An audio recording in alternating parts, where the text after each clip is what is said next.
Hello, gentle viewers of the YouTube world. Welcome to my day 6 of check-in 75 soft. I am Amrita Sinha, an occupational therapist and a life coach in training. Just a quick orientation. This is my attempt at an alternative version of 75 Hard, which is Andre Frisella's mindset challenge framework. And as part of that, I've decided to undertake this kind of social experiment of coming online, doing a regular check-in as an accountability aspect, but also this was inspired by the book that I'm reading at this point in time, because one of the core tasks of 75 hard framework is reading 10 pages of non-fictional book, which is by Ali Abdul, which is called Feel Good Productivity. And my reasons for being here, like I've described in my previous post, it was originally driven by not being able to maintain healthy habits, struggling with my mindset, using food and alcohol as a crutch. Weight has always been a lifelong struggle for me. But most importantly, over the years, I've done a lot of work on my mindset, my healing.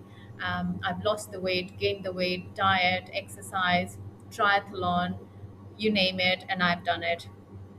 And still found that I am yo-yoing in this space. And there's multiple layers, and 10 minutes is not enough to describe that. But just to give you a context of where I'm coming from and what drove me. And I'm a firm believer that universe helps you. And I think it was universe who gave me this sign, gave me this tool to start working on my focus is working on my mindset, is finding a way of consistently aligning myself to showing up as my best, showing up as the person that I feel on the inside, showing up as the same person on the outside. And like I mentioned in my last post yesterday, I'm doing a coaching, a part of training with one of my coaches, um, which I'll kind of reveal and add a bit more as we go on and build on our days. Is there's just so many snippets and tidbits of knowledge and information. One of the things that they talk about is elapsing time and collapsing time. Is are we just spending time doing things which are not adding value, or are we collapsing time in leveraging and learning more and building on those years? And that's where the role of a coach comes in. Is you have somebody with a map, you can do most things yourself, and most of us have resources at our disposal. And that's one of the things I felt as well. Is I am from this field, I'm an occupational therapist, a mental health occupational therapist. I have tools, tips, tricks. I'm educated, I have financial resources that I can access, and still I have been struggling, and I've been finding that I'm not quite happy with the way I'm showing up physically in my body, or due to my weight, or due to my habits, or needing food or alcohol as an emotional crutch. And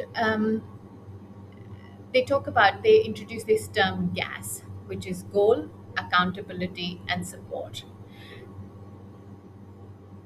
When we have the right vehicle and good amount of gas, we get to our goal faster with less effort and less time. Um, and that was an interesting kind of analogy. Um, and again, there's a lot of information out there, a lot of people putting out fantastic content, free resources, but it's also is filtering that information and then applying that information. Is just hearing something or just listening to something doesn't mean it's always going to be applied. And sometimes that's where you need the coach. But also you need the coach to keep yourself accountable. You need somebody. And I was reflecting on this and I was thinking, in earlier times, our family, our parents, our elders, our teachers, they used to be our coach because the world was very limited and very contained. So their exposure and experience of the world was enough to give us guidance. Even now, their life experience is always more, they've lived more life. But in today's world, our exposure to the world and the options and avenues has expanded immensely. So there's so much choice, so many contrasting and conflicting frameworks and views and approaches and choices, um, that it is hard to know what is best for me or which path to take. And that's why the value of coaches in today's time has increasingly become critical. Almost, I think everybody needs to have a coach, and they can come in different forms and different roles, and sometimes we shift and change and access different kinds of coaches. And interestingly, I mean, I always felt that I had that support professionally, because as occupational therapist, our profession has a requirement, a mandated requirement for supervision, and our clinical supervisors would have that kind of coaching role, and I've always been very lucky to have that support, and have had really good supervisors who by default became my coaches, but they were not coaches. Essentially, they were just really good supervisors and mentors, and good people who directed me. But once I stepped into my own private practice and building a business, it became very, very clear that I was charting a new territory, and I needed resources and people who would help me define this as a map. They have a map to help me find my path and define my destination, because how I'd started is not how I'd envisioned the role. And I wasn't even clear, but there was one thing: is impact and empowerment, feeling resourceful. All these were things that had caused me to move from my 9 to 5 clinical practice into doing my own practice. And I've been very fortunate that I have been able to attract these coaches and have them in my life, and I'm sitting here right in front of you doing this. Um, 6 months ago or even 3 months ago, I would have never believed that I would be sitting here recording myself, um, and feeling comfortable. And I have to honestly say, compared to day one to day six now, I feel heaps more comfortable because practice makes perfect. But also, the coach that I've been working with, and again, I will disclose the information after a little bit. I'm really hoping I'll get 10 subscribers or 20 subscribers, and then I will reveal this information. So if you want to hear, come and subscribe me. um, is they talked about how they were really introverted, and they still are, and how they worked through their transformation of becoming a coach and being able to publicly speak. um, and it was fantastic to hear their story and their confidence. But also, is that is my desire, is I have to, if I'm going to put myself in a position to create impact, then I have to go through and change the person who feels that self-consciousness, and change into the person who normally is very confident. Confidence is not something that I'd ever thought I would struggle with, but thinking of myself speaking, and recording and putting myself out there, to the virtual world, is daunting again, and has been daunting, but it's getting better. The other thing that I wanted to feedback was also, and that's part of the reason my recording is late, but I'm still on track. Um, Completed all my challenges of doing the water.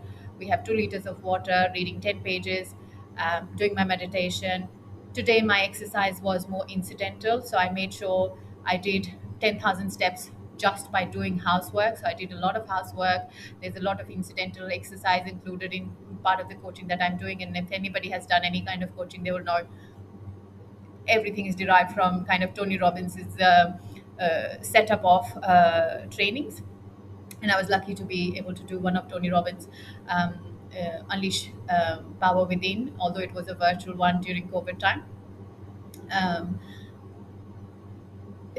that was my incidental exercise, but it also reminded me that I need to listen to my body. And I was really tired yesterday, and I could not afford to do another hard exercise today and have a full day of coaching and back-to-back days. So that's where I was being more mindful of my body's tolerance.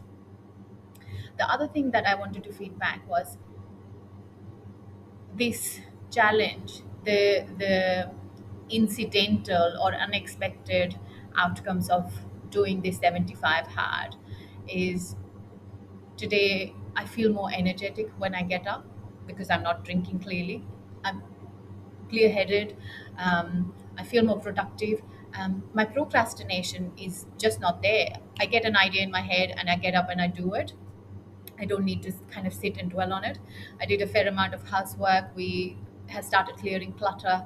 We've been in our house for 5 years, and God knows how much stuff we've acquired. So we've started going through that. So generally, it feels like a big weight and kind of clutter is lifting. Those are unexpected outcomes of following any kind of good discipline and routine. But this feels very holistic, and that's what I wanted to flag. And then a quick summary of what I read today. So, in the full feel good productivity, a couple of things that stuck was we're still looking at the emotional blockers that perpetuate and precipitate procrastination. Day 5 was about lack of clarity and uncertainty. We briefly touched on fear, and the summary of today's 10 pages was more around knowing your fear, reducing your fear, and then overcoming your fear. So in order to deal with fear, the first thing is you need to know your fear, and we don't always do that really well.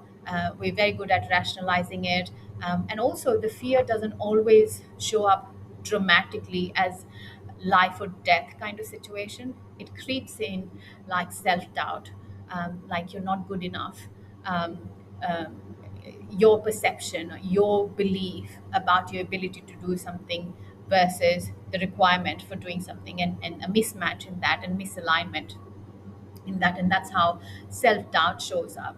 And it was interesting, in the example the author gives is they talk about how Adele, musician, and also I think Beyonce, they all kind of looked at having their kind of stage personas. They named their alter ego stage personas, who is different, who is more in control, who is more outgoing, who's vivacious, who's performing kind of diva to get over. So distancing themselves from how they were feeling and projecting it. I hope that makes sense, but sit with it. The other thing they talked about was how to transition into this, and it was interesting. Is I wear glasses. I These are prescription glasses. I'm partially almost blind if I don't wear glasses, but sometimes I feel like I don't think as clearly until I wear my glasses. So I think well. So any kind of speckies, if you feel that way, give me a like, and come and tell me your experience. So I feel like my thinking becomes clearer once I wear my glasses, but I also feel more confident when I wear my glasses. I feel more focused. I feel like a different person if I'm not wearing glasses. So it was interesting is when I put on the glasses, I feel more ready to come and talk on the screen. And it feels like I've kind of transitioned into my persona who feels more comfortable and confident in sharing the views. So that was one of the wins. Then they talk about this is how you reduce the fear, and then it is about overcoming your fear, because sometimes you just cannot get rid of that fear. Then it is about is how do we overcome that fear. um,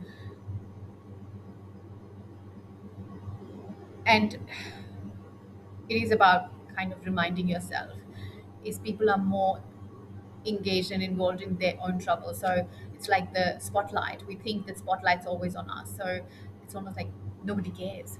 Nobody cares. They're more busy in their lives. They've got bigger troubles rather than kind of being the one passing judgment on you. So shift the spotlight. You're not the center. So that was the summary of today's feel good productivity. um, and I think that's everything. So 6 days sober. I've not intentionally done the weight, but I'll give you my weight changes on Monday, which will be a full 7 days complete. I will not be doing any pictures because the whole idea was about looking at mindset and just staying the course. So if I've just kind of popped on your feed, thank you so much for spending last 15 minutes with me, or 5 minutes or 10 minutes. And if any of this has landed with you, please give me a like, subscribe, engage with me, um, share some thoughts and love. Thank you so much. And I will check in again tomorrow, which will be another late check in because I'm still doing my training. Until then, take care and bye bye.